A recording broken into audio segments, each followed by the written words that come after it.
guys! Welcome to my channel. As you probably know already, my name is Natalia, and this is still quite a new channel. This is my first official WIP&Chat, because last time I did Keep Up With Me on this canvas, and today I thought it would be a nice idea to actually do a WIP&Chat. In case if somehow you are new to diamond painting and you have never heard about a WIP&Chat and what it is, WIP stands for work in progress. So that can be any project and any crafting or non-crafting project that you're working on. And chat obviously is chat.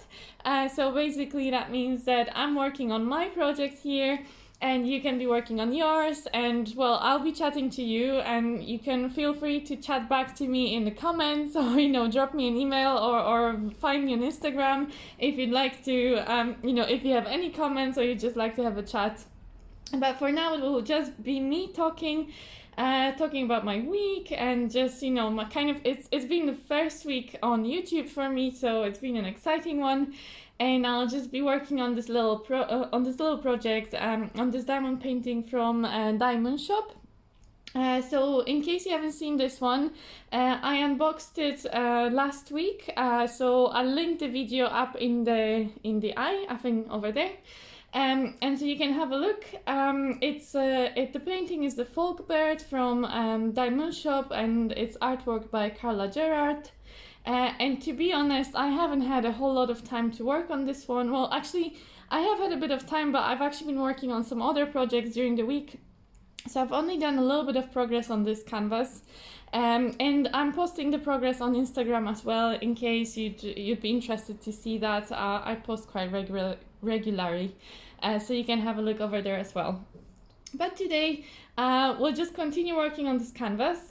So far, I'm loving it. It's such a beautiful artwork, and really the rendering looks lovely. I was a little bit surprised at first when I started, because I don't know if you can see it, but actually the colors on the canvas, like before I put the drills on, are quite different to the colors that are there once, the colors of the drills. So actually the rendering is different to what I thought it would be by just looking at the canvas without the drills on. With the drills, it's slightly different, but I am loving it as well. And I think it's beautiful so far. So obviously I haven't gotten to the bird yet. I'm really looking forward to that, but I think I may work around the bird at first and then come to the bird in the middle at the end, because I think the bird will be the prettiest part. Also because I really love blues, and these are some lovely shades of blues over there, in the bird. And oranges as well. I love oranges as well. But so the different colors, well, I mean, for example, if you look at the leaves, these are very kind of greenish, and some of the circles are quite green as well. Or even see these M's here, they look like they're green, but they're actually black. So the actual color on the canvas is different from the drills. So I guess you can see this as well as I'll be working on it. Although I have never done a WIP&Chat before, so I don't know how good I will be at talking and working at the same time. Also, because we have a heat wave this weekend in London, it's ridiculously hot. It is evening right now, but it's still very, very hot in here. So I have a big glass of iced tea that I'm drinking here as well. So I may sip on that every now and then, like now. And basically, because I'm so hot, I don't know if my brain is even functioning at all. So that makes it even harder for me to even just diamond paint. I was trying to diamond paint a little bit earlier before, and I was like feeling so hot. So I don't know how well this is going to go, but we're just going to give it a go. If not, I'll just do a lot of talking, and you can just listen to me ramble away. But I wanted you to see some of me working on this canvas, especially that we have these lovely special drills. And this is a thing that I actually wanted to talk to you about. I was wondering how much experience you guys have of working with diymoonshop special drills, because this is my first canvas from them. And I love the fact that they do have special drills, that they have that special addition to their canvas, but I have been finding a little bit challenging to know where to put them because they give you a lot of freedom. They basically just say sprinkle them here and there, like this one says, sprinkle on light blue background. And I'm like staring at the light blue background, but it's everywhere. And then how do I know where to put the special drills? It's, I spent so much time last time figuring out where to put these special drills. So I was wondering, how are you finding these guys? If you have worked on the canvas from diymoonshop, or if you're just sparkling your own canvas, you can buy ABs or crystals or some other special drills, and you can put them in any canvas. How do you decide where to put them? It's so tricky. So I just thought we could do that together, just so that you can see me struggle as well, and you can give me your comments as well. But I thought I maybe start with one of these semicircles, and so I'm kind of working on this corner here now. So I did this corner before, and now maybe I'll go into this one. So let me just find one of my colors. So diymoonshop, they give you a separate legend like this one. So I may start with 814 actually. So I thought this was going to be brown, but 814, as far as I remember, it's actually a lovely burgundy kind of color. Let me see if I'm right. Oh, where's 814? 814. Oh, there it is. It's turn around. Yeah, so it is, well, it's more burgundy kind of than brown. So that's the thing, that they keep surprising me with the colors. They're not what I expect they were going to be. But it's kind of fun that way. That's one thing that I usually don't enjoy that much about poured glue canvases, that you can straight away see what everything is going to look like. Whilst when you do like double-sided adhesive, then you can't actually see your image before you get to it, and usually the printing on the double-sided adhesive canvas is different from the actual drill colors. And I kind of like that the little element of surprise when you're not quite sure what the painting is going to look like until you put the drills down. So I kind of like the idea of, of not having like the colors being slightly different, so that we don't actually know, what they're going to look like once we put all the drills on. Now I can see already that it's going to be hard to talk and do this at the same time, so I have no idea how do all the other creators do it. If any of you guys are watching, please tell me, how do you split your concentration between actually looking at the canvas and thinking about what you're talking about, because I'm really struggling already. So I'm probably going to mostly be single placing today, especially that there are not like huge lots of color blocking. There's some here, but there's a lot of like drills that can just be single placed, and I find it actually easier in canvases like that, when you don't have like huge blocks of the same color. It's just easier for me to just do single placing, and I actually find single placing really relaxing. I don't know why, but it doesn't bother me to be single placing. I have my tray quite far away, mostly because I don't want to keep knocking my camera. I need to figure out the better setup and where to put my tray and all my things. I may just move it. Let me see if you guys can still see it. Yeah, I may just, that may be just a little bit easier for me. Okay.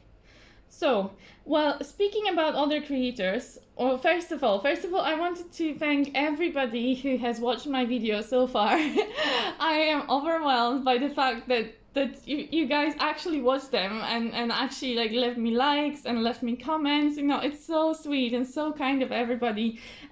You're so nice. You're such a nice bunch of people. That's something that I really, really like about the diamond painting community. People generally, there are always going to be exceptions, that it's normal that there are always going to be trolls, and there are always going to be like some people that are not happy. But in general, what I've been finding with the diamond painting community is that people are very welcoming, very kind, very lovely. And, it's just really nice to have that like really lovely supportive community. I'm going to have to move my canvas a little bit that way. Let me just move my stuff here. So I just thank you so much, guys, for watching, for commenting, for liking. You're amazing. Honestly, you're such kind people. And speaking of other creators, I've had such lovely response from some of my creator friends. So Lisette Crafts and Tells, she is the sweetest person on this community, honestly. Well, I mean, no, there's lots of cute, sweet people, lots of amazing people. But, I have a special place in my heart for Lisette. I've always had it. So Lisette, she joined the diamond painting community, I think like late last year. And I found out about her channel from Mrs. Crochet and Coffee, from the WIP&Chat challenge. So I think at the start of a year, there was a challenge where creators were able to post WIP&Chat, and Mrs. Crochet and Coffee, she put together a playlist of all WIP&Chats that were like an hour long. And there were lots of new creators that posted WIP&Chat on that channel, on that playlist. So it was really, really nice to see, all the different creators, and that gave a lot of channels a chance to promote themselves and to get some new subscribers.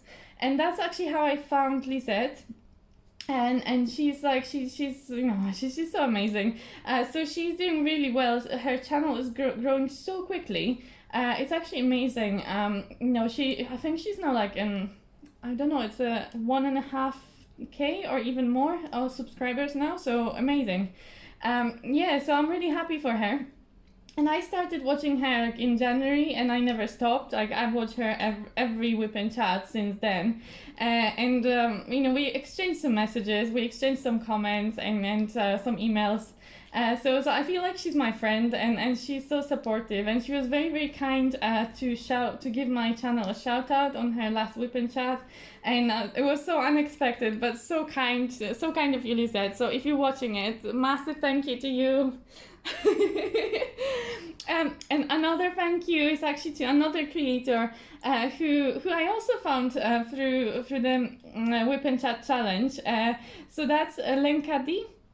Lenka D is a creator from Belgium.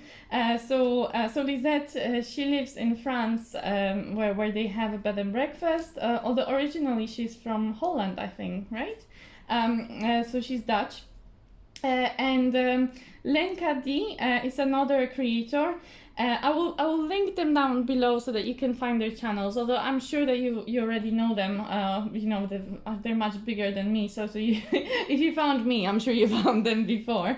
But so Lenka D, she also has a lovely channel. She posts a lot of unboxings and WIP&Chats, and she tells a lot of stories.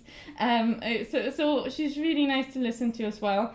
So if you haven't been to her channel, definitely go and visit. There's lots of interesting stuff on there.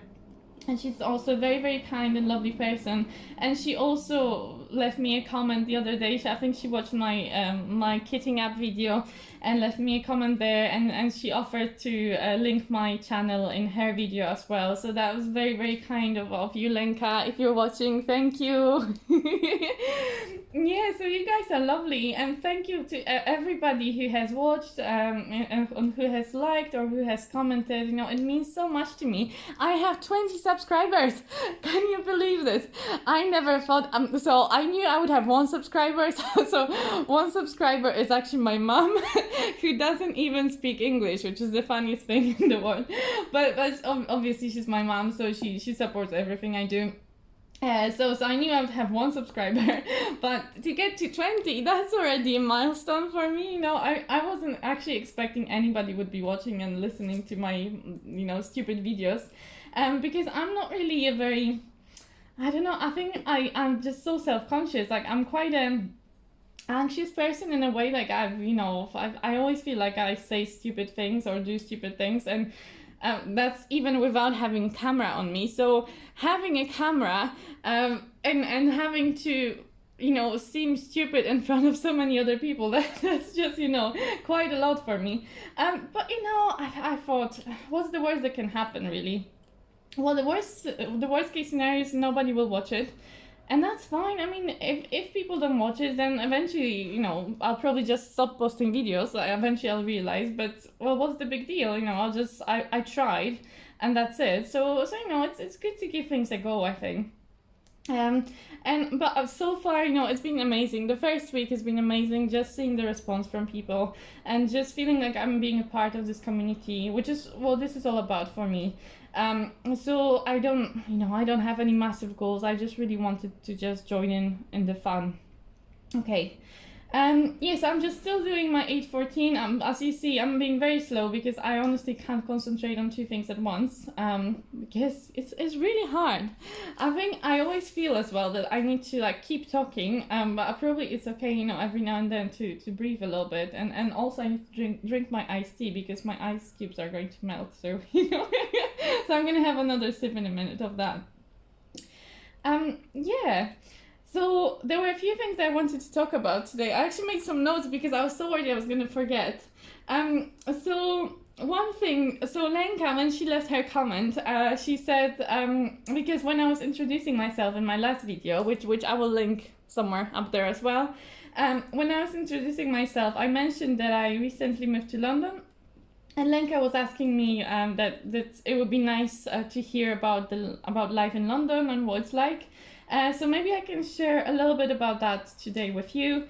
I'm still very new to London.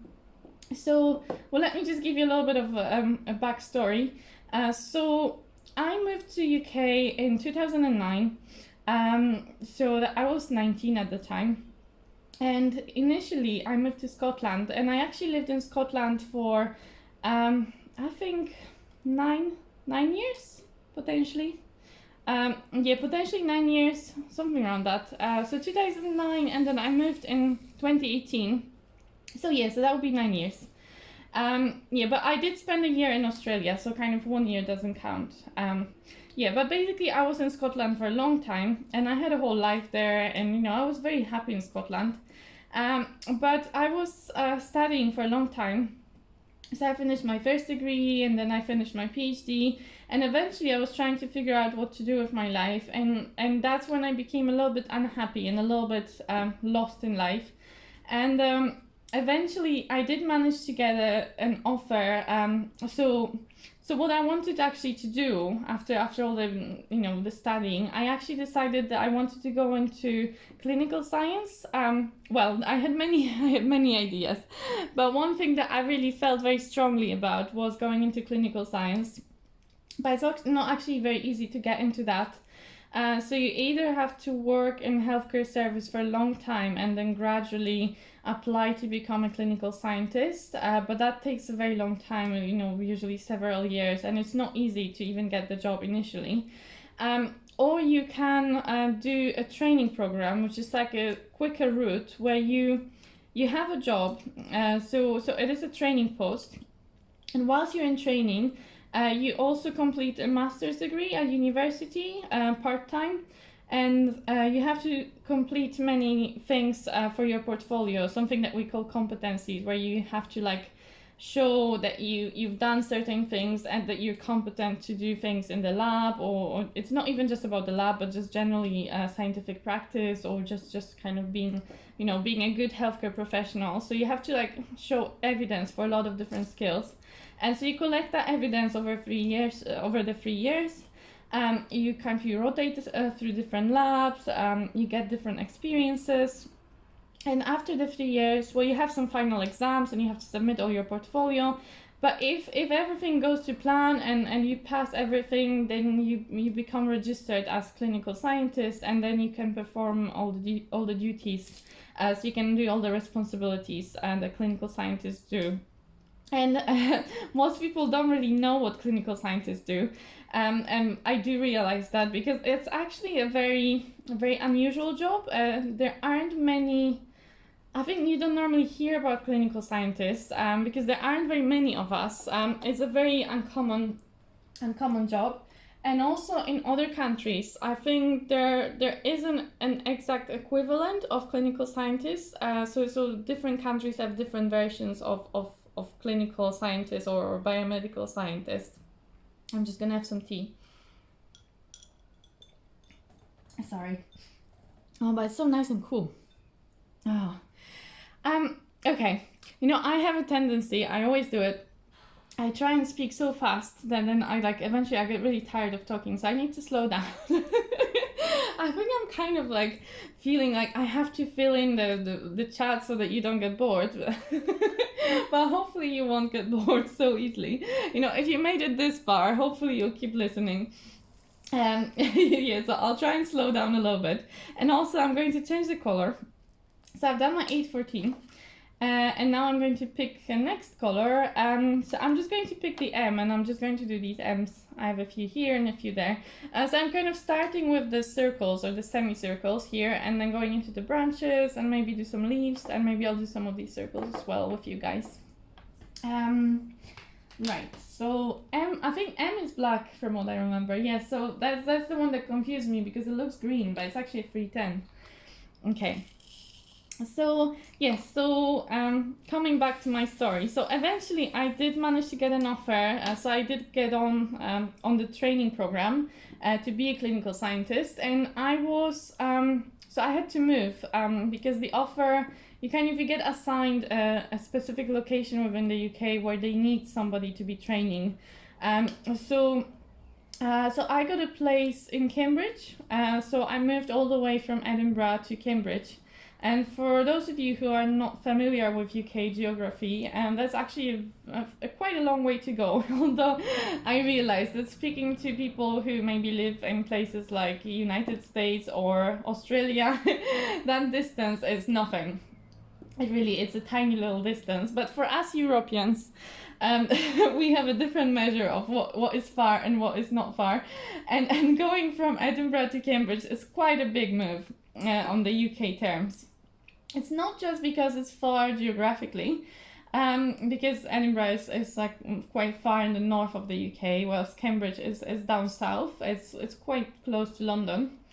But it's not just the geography, but also, well, it is geography, but also not just in the sense of kilometers, but in the sense that Edinburgh is actually, it's in Scotland, which is a different country completely to England. Which I know people will be like, well, it's UK anyway, isn't it? And it is. Both of these countries are in the UK, but sorry, there's an ambulance coming.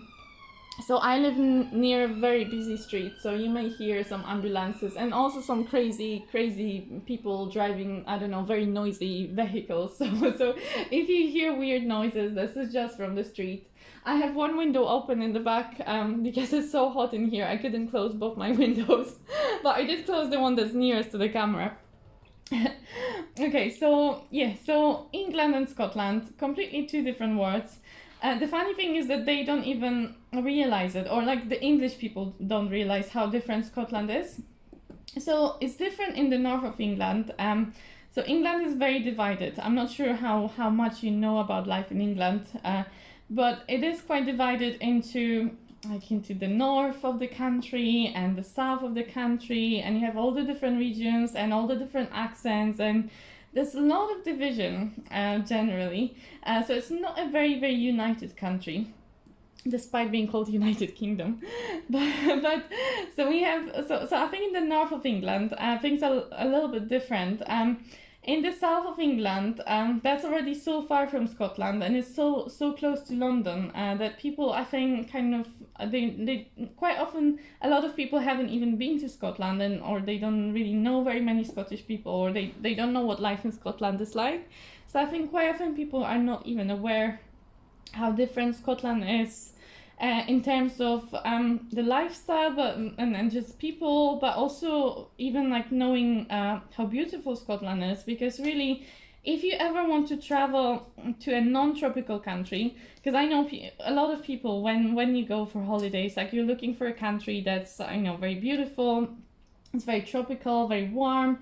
And quite often, like you want to get a lot of sun and relax on the beach and just have a bit of warmth and the kind of usual things.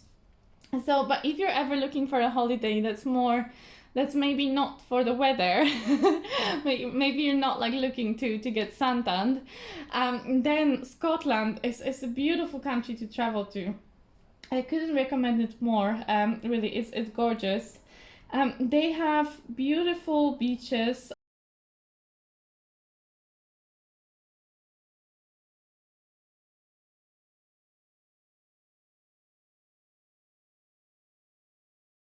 if you go to the islands or to the west coast of Scotland, you have wonderful beaches, very, very large sandy beaches with barely any people on them.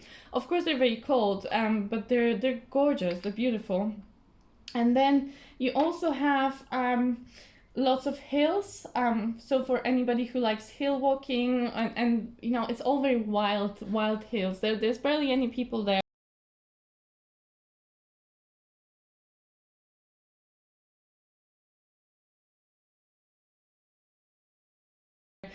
Just mostly sheep, some deer, lots of like rabbits and little wild animals, but very little people. So you can find some very isolated places. You basically you can prepare yourself that you're probably not going to have phone reception, probably no YouTube, but it's a very nice place to go to if you just want to switch off from the world. I would definitely recommend Scotland. Lots of lakes as well, and they've got beautiful large lakes, lots and lots of them.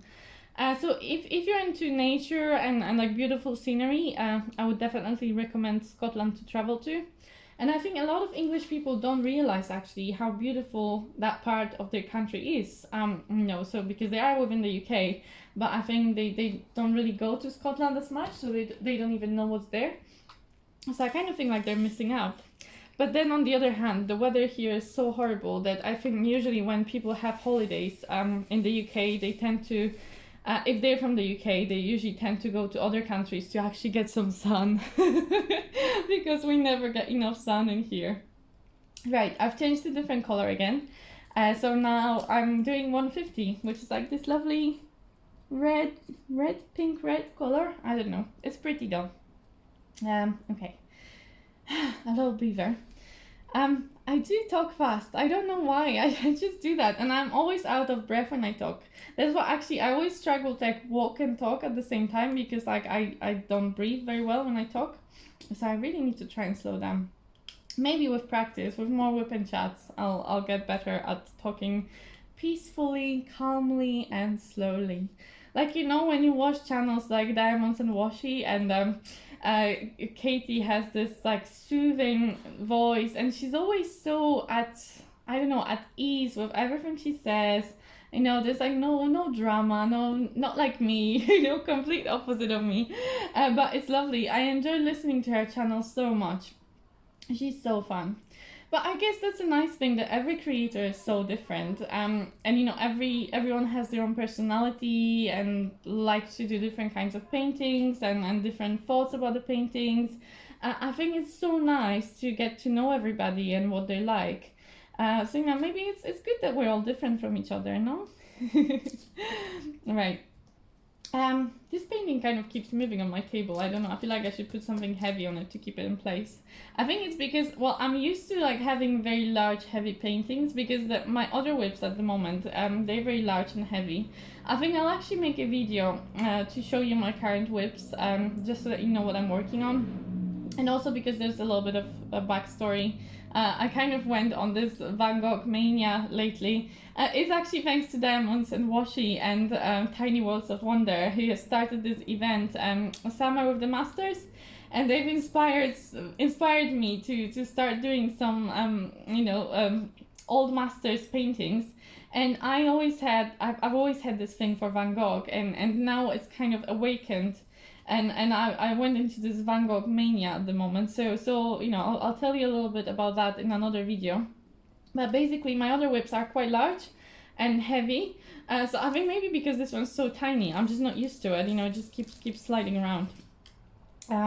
Okay, so I think well, there's one more here. But I always miss symbols. You know, I'll put my container away, and then I see like a few more of them. Oh yeah, here, there's lots here. Okay, good. I'm blind. I should have some more tea actually. Yeah, maybe I'll have some.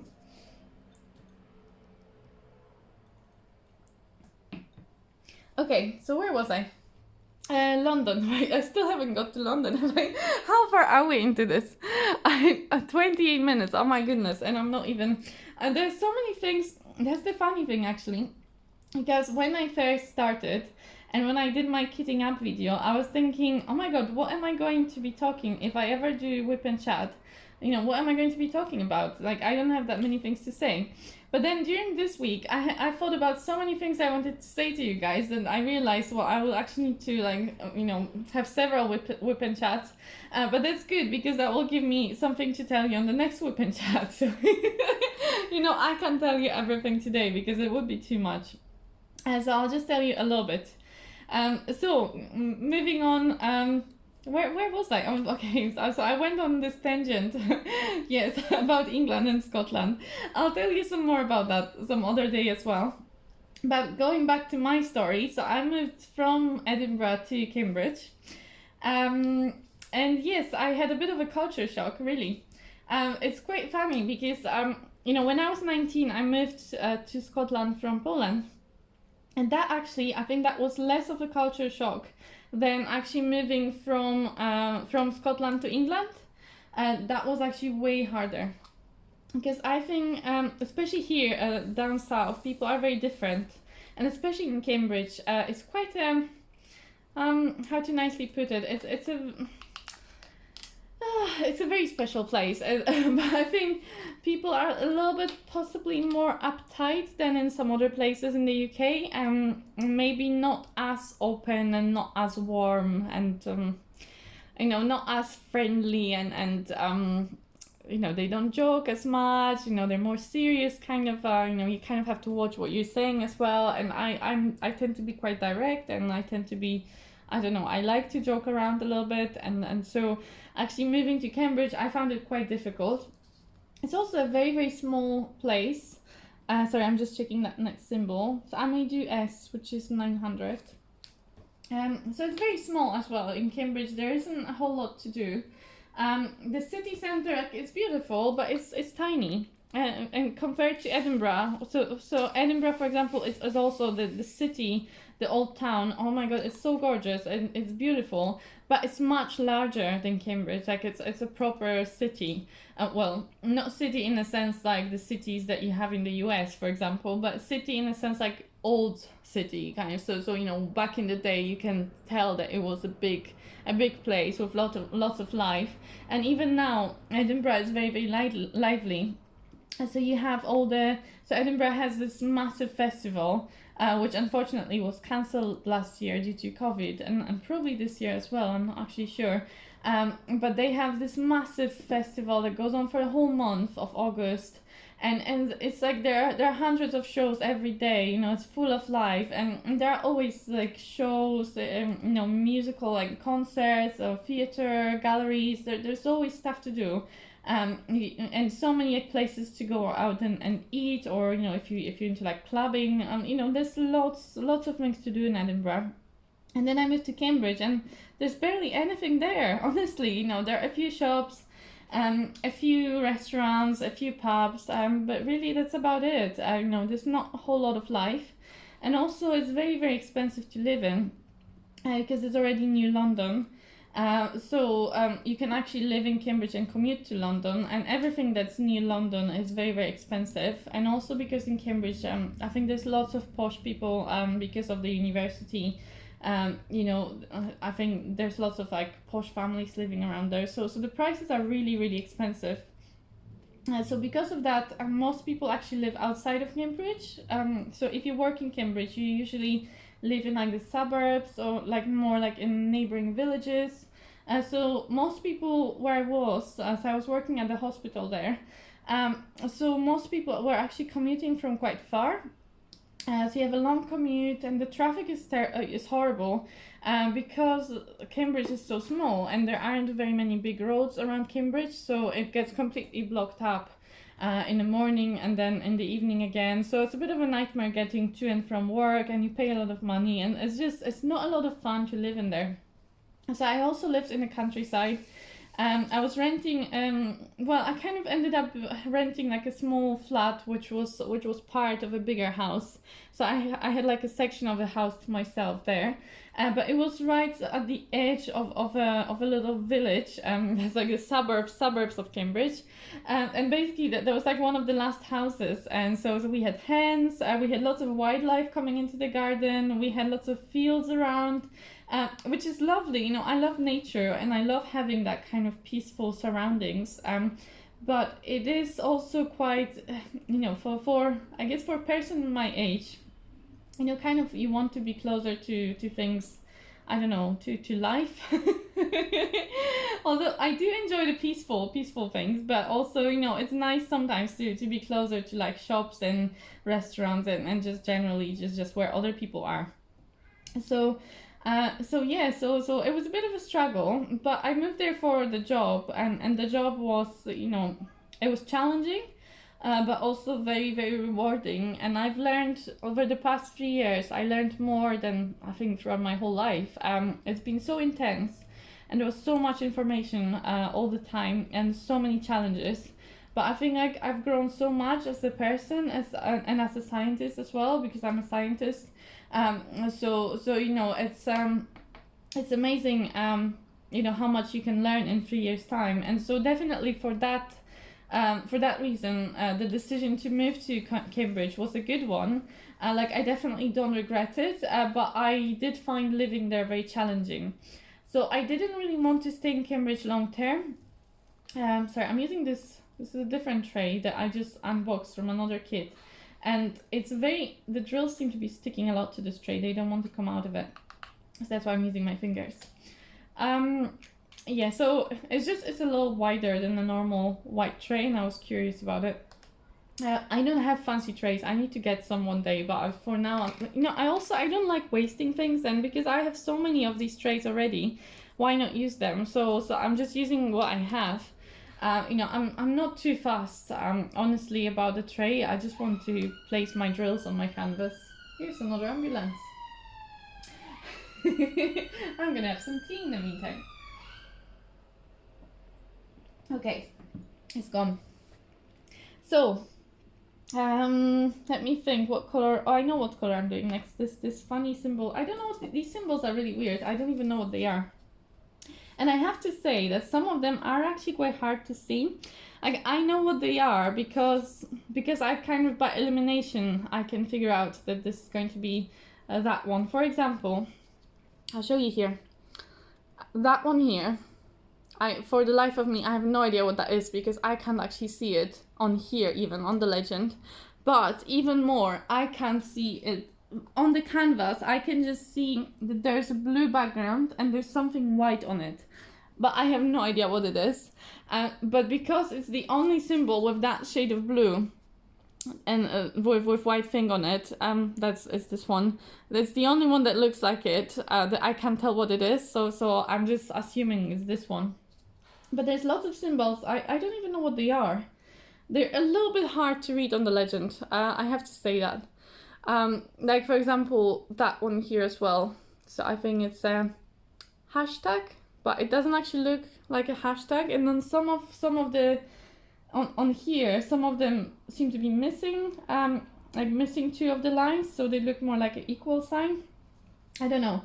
So the symbols are not the clearest, but because you know, because they're so different from each other, I can figure out which one is which. So that's good. But anyway, which 817, right? 817. Where am I? Here. Okay. Oh, it's a lovely red. It's exciting. I love bright colors. Yeah, I think I struggle with these paintings where you have lots of muted colors. So I tend to pick ones that are a bit more colorful. But sometimes I do ones that are not so colorful as well. I guess it depends as well on what you're in the mood for. And you know, it's also, I like to vary things up. So I pretty much always have more than one whip on the go. And now I have more like 5.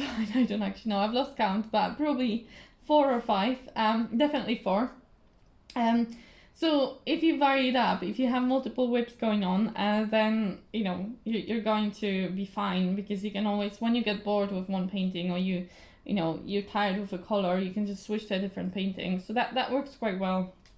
But because I do so many whips, I have problem that I never get enough finishes.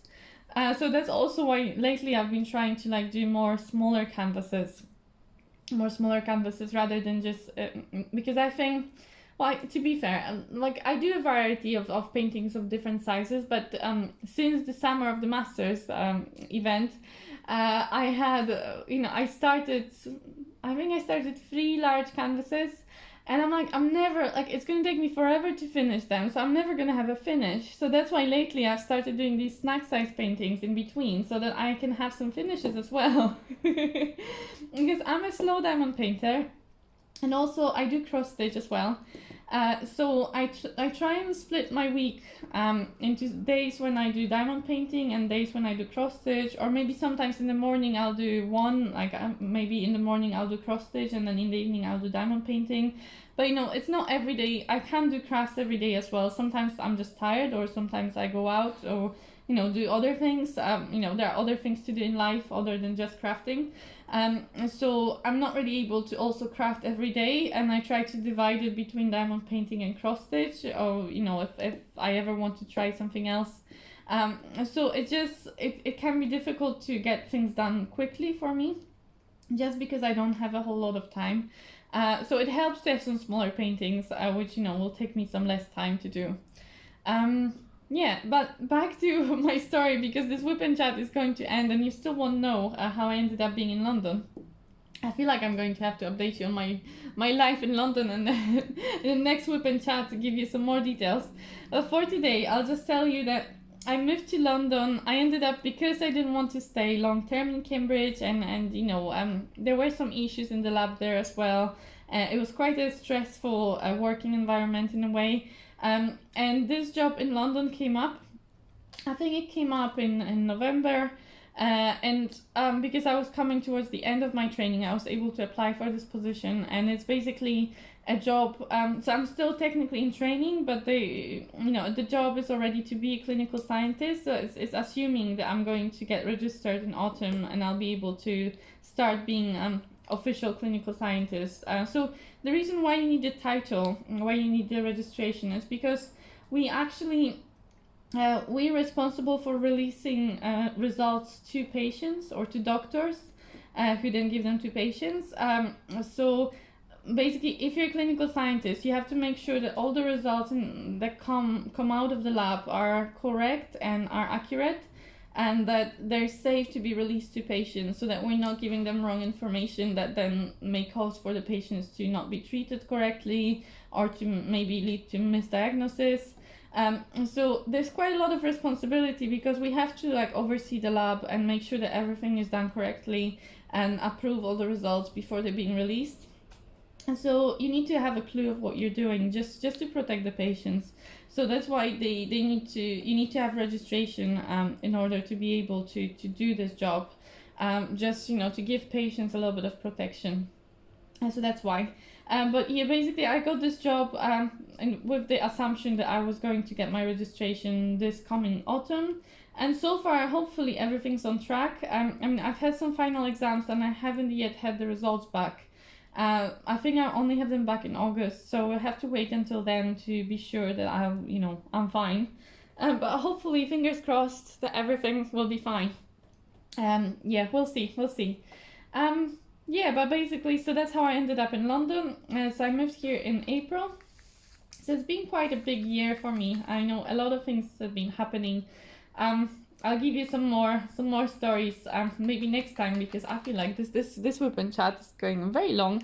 I don't know. Let's see how it goes. We still have a little bit of time. I think. Well, I don't know. I was thinking maybe around an hour. I don't know. Let's see. But basically, yeah, it's been a big year, because I was trying to finish a lot of my training in Cambridge, and I was trying to move to London and organize everything for moving. And I had some other family things going on earlier in the year, which I will tell you about at some point. I don't know if it will be today, maybe next time. But basically, it's been a long year already, and it's only July. Yeah, let me have some tea actually. But I did move here in April. And this is probably the best thing that could have happened to me this year, honestly, moving to London. I'm just checking my next symbol, and this is one of these that's hard to see as well. It looks kind of like bunny ears. I know it's quite random. It's really hard to see what it is. So it's that 3705. But if you look very closely at it, it's like a bunny. It's like a triangle with two ears. I don't know. Maybe I'm just seeing things. Maybe it's too hot around here. Okay. But it's this beautiful pink color. Anyway, I can see I missed two S's. I usually I am quite cheeky. If I just miss like two symbols, I need to find the color. I usually just try and dig them out of the container with my pen, and sometimes it works quite well. Sometimes I end up stabbing my container forever and never getting a drill, but this one worked. Because I put the blue wax. This is the first time I'm using blue wax actually. I put the fresh wax just before this video, so maybe that's why it's still sticking. Okay, so that's S, done. Now let's do this one. Okay. Yes, so I moved here in April, and yes, I think I just really like living in the city. So I love the experience of living in London. I love having all the shops close by. I love like there's so much life. There are so many places to go in London. You know, it's just a very lively place. It's also very multicultural. So you have people from different countries everywhere, from different cultures, different religions, different races. You know, and I love that. I love having that variety. I think places that have that, Edinburgh was very similar. It was very multicultural as well.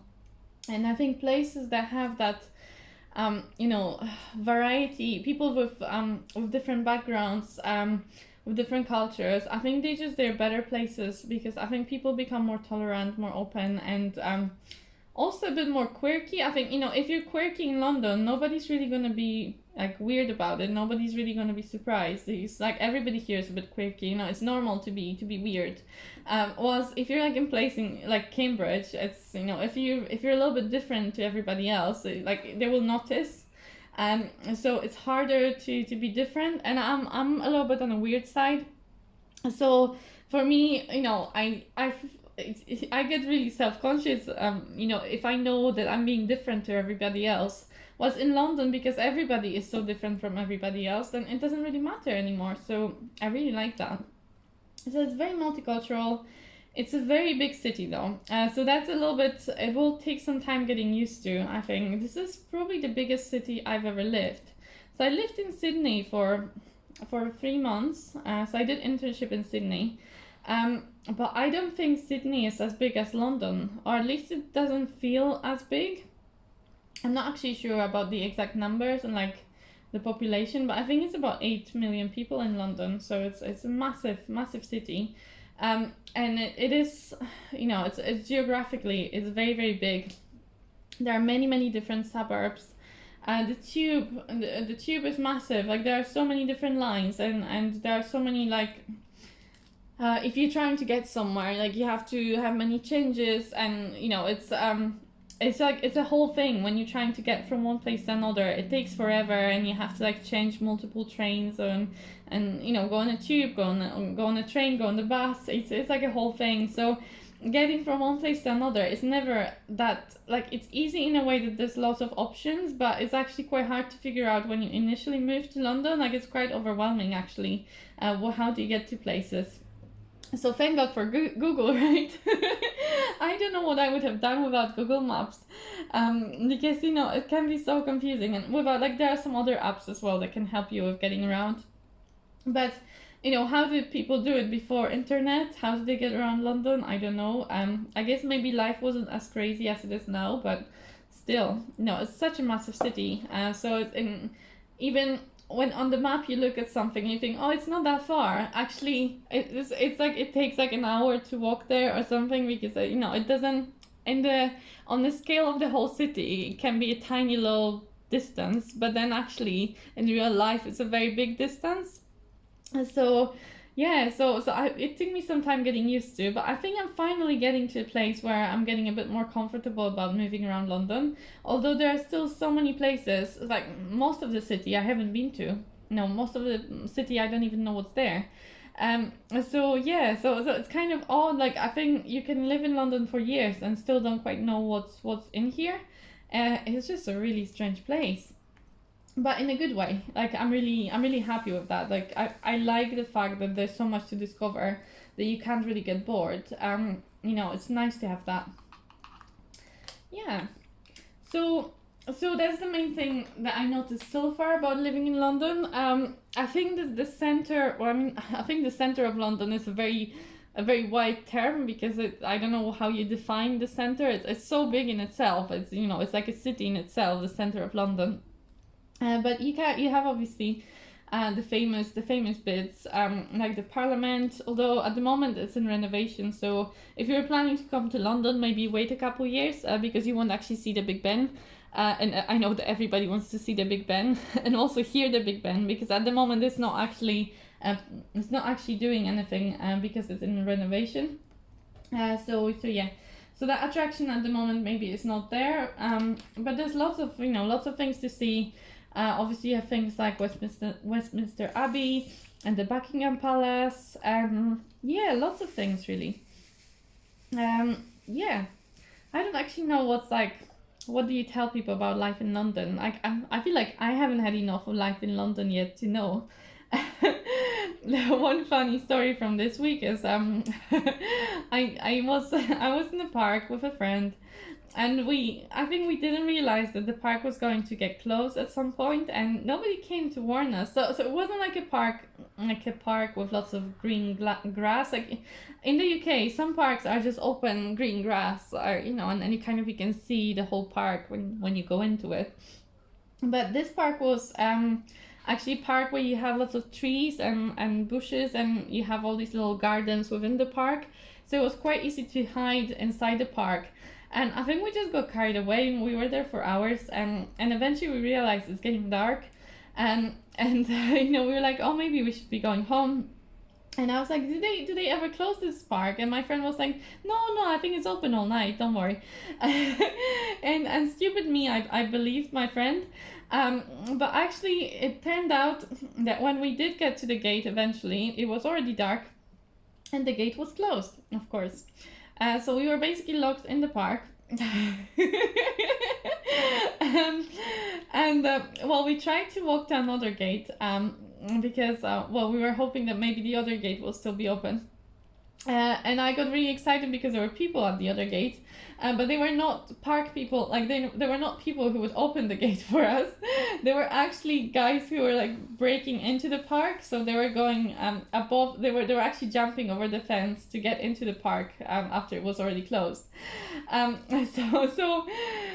Basically, we had to get out of the park. We had to jump over the fence, which was probably the most exciting thing that happened to me in a long time. I have a very boring life, and also I'm the kind of person who doesn't normally jump over fences. This is a very extreme situation in my world. I am quite scared of heights, and I am quite scared of a lot of things. So having to climb the fence in the dark, and then climbing was fine. As the getting down on the other side of the fence, that was quite an adventure. But I had a lot of people helping me. I think I entertained a lot of people by screaming and swearing and having very clumsily trying to climb over the fence and then get down on the other side. I think if somebody was trying to record that, it would have been quite a watch. Unfortunately, I don't think anybody did. But anyway, so that's one of my adventures of being new to London. Now I've learned my lesson, and I know that the parks close after a certain time. So next time I will make sure to not stay long in the park. But I feel like they should at least try and find out if people are inside the park before they close it, no? Like, I was thinking, if I don't actually jump over that fence, I'm gonna be stuck there all night. And I had to go to work the next day as well. And I was like, oh my god, how am I gonna, am I even gonna get out of the park before I have to go home and change and then get to work? What time do they open the park? It was the whole thing. But anyway, We did get out eventually, and actually, like, I had a good laugh at the end of this. It wasn't so funny at the time, but now actually it is quite funny to think about it. So I'm still discovering London. I do love the fact that they have a lot of green parks. Like there's a lot of parks around London. There are some very big parks and some smaller ones, but basically there's green, lots of green places all around the city, and I love that because I always thought that London, it's such a big city, probably there isn't much nature inside it. But actually there are like really big parks. There's the river going through the city, and along the river there are some beautiful parks where you can walk for hours, really. So it's lovely to have that as well as the city. You have like places to escape from the city. So that's a really nice side of living in London. Yeah. Okay, well, how are we doing for time? Let me see. Okay, 55 minutes nearly, okay. And I've literally talked about one thing of my whole long list of things that I wanted to talk about. That's quite hilarious, sorry. Oh my goodness. And I'm quite tired of talking as well. You know what? Because again, I try to talk so fast. I don't take breaks, and now I feel like my voice is going. So I don't know if I should be, starting a new conversation now. I think I should probably be wrapping things up. But I did want to show you like some special drills. Well, I mean, 2 of them are actually just ABs, and one of them only goes on the bird, so I can't really show you that one. But this tray is a bit annoying. But let me just so I was thinking I could put a gem maybe in here. So I haven't decided in which circles I'm going to put the gems, but I think I'm skipping this one. I'm probably gonna skip this small one, but I'll probably put a gem in this one, so we could put that one together now. I feel like this is exciting. And sorry, I keep finding some drills that are just falling out of my containers. They seem to be falling everywhere. I don't know how. I think it's probably because this tray is but I always do it. It doesn't matter what tray I'm using. Drills are always everywhere. I find them like in the shower. I find them in the weirdest places, honestly. Drills, they're everywhere. Yes, but so gem. So we have, I think there are 2 types of gems in this painting. Let me just show you. So we have these kind of golden gems and these pearly gems. So I was thinking, so I've put one golden one here. I don't know if you can actually see it, but there's one right there. And I was thinking I could put maybe like the pearly one and this one. And I don't know what you guys do with these big gems. I've never really used them before this painting. But they're too big for the pen, I think. I mean, I haven't actually tried picking them with the pen, but I don't think they will stick to the pen, will they? So I just know. So I just basically, I just did it with my hands the other day, but I did it at the end, so I had a hole. I just had a hole that I had to fit it in. But let me see if I can use tweezers. Oh, no. There we go. Lovely. Okay, so we have a gem. That's a lovely gem, actually. It's beautiful. I'm gonna try and, I don't know if I can bring it to you guys. I'm just gonna make a mess, but let me see. I don't know if you can see it, but it is there. Where's the camera? Here. Lovely. And the other gem was down here. It's that one. Okay, so we have the gem, and now I've made a big mess. Of course I did. It's typical, honestly. Let me put my cover minder back on. These cover minders, they're lovely, but the magnets are so tiny. I can never find the magnet on the other side, but I think I found it now.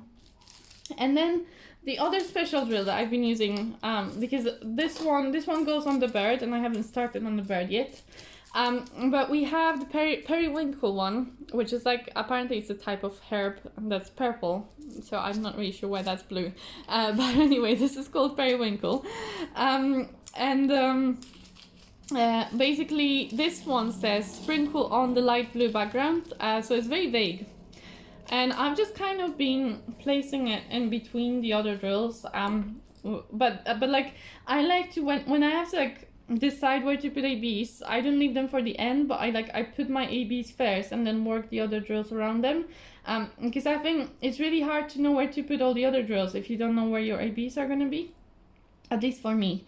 So I just kind of randomly decide that, you know, maybe I'm going to put an AB here, for example. And then maybe, you know, I'll leave a little gap, and maybe, you know, I don't know, I'll put another one here, for example. I don't know, it's very kind of, I'm kind of very, I don't know, just improvising about it. I think last time I put some, like, you know, when you have these little swirls here, I put one AB in every swirl. So I could also put one like in here. So you know, it's kind of fun actually having that freedom of like being able to decide where to put them. I quite enjoy that. Yeah, but I don't know, what do you guys think? Like, do you like it when you have to when you have to decide yourselves where to put the sparklers? Or would you rather that the company actually like tells you, you know, exactly, like it charts it for you and tells you, like Diamond Art Club, for example, you know, they tell you where your ABs should be going. So yeah, what's your preferred option? Do you do it yourself? Do you always like get your own sparklers and add them to your paintings, or do you just get the ones that companies chart for you? You know, it's funny, we're also different. Everybody like prefers different things. Yeah, but it's nice. I really enjoy. So for me, I enjoy both, but it's something nice about the fact that you can choose yourself where to put things. You know, it makes a painting a bit more yours. Like it's your own, because you have a little bit of involvement in that decision making. Because I think of diamond painting, quite often it's just recreating, you know, somebody else's work, but you're not really adding a lot of your own thought into this. That's something that I like about cross stitch, is that in cross stitch you can like pick your own fabric. You can even decide if you want to use a different floss, so you know you can even add some stitches or remove some stitches if you don't like them. I think there's a bit more creativity in cross stitch. But I also like the fact that in diamond painting you don't have to worry about any of that, and it's quite nice and straightforward. You just do kind of what's charted for you. But I do like that, also having that creative side sometimes, and having to decide things by yourself. So there are good things about both. No, I don't think there's one that I prefer, you know, that I would only want to do it one way. I think it's on certain days, you know, you want it a little bit harder, and on the other days, you know, it's nice to just have it easy and not having to think about it very much. I don't know, it's just my impression, my personal thoughts about this. And I think I should finish here, because I'm actually like losing my voice at this point. Because I feel like I've been talking so much, you know, for the whole hour. This is like the most talking I've done this week, I feel. I don't know. I don't normally talk that much all at once. Yeah. But anyway, thank you so much, guys, for joining me on this WIP&Chat. I hope that you found it in some way entertaining. I hope that, I don't know, my stories are not too boring for you. Again, if you have any specific things that you'd like to find out about, please, you know, leave me comments, you know, or ask me questions, whatever your thoughts are, let me know, and I'd be happy to like answer any questions or any comments that you may have. Yeah, I'm like, this is very kind of improvised as well. You know, I had so many things I thought I would be talking about tonight, but I never managed to get to all of them. So I guess next time when I do WIP&Chat, I'll have something else to talk about, and maybe one of you will ask me a question, and then I'll go on about that for an hour. Who knows? But anyway, for now, I'll let you guys go. It's been lovely having you here. If you did enjoy this, you can always give me a like if you feel like it. You know, it would be lovely for me.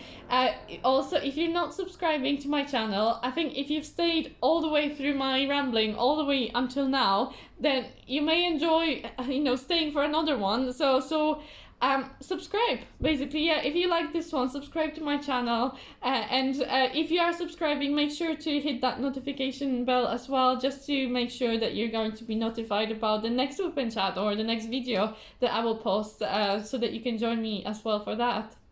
But yeah, thank you so much. Have a lovely day or lovely evening. You know, just yeah, enjoy your diamond painting or whatever crafts you're doing. You can let me know as well in the comments actually what you've been working on during this WIP&Chat. I'd be curious to hear about that as well. But yeah, all the best to you guys, and I will see you next time. Bye.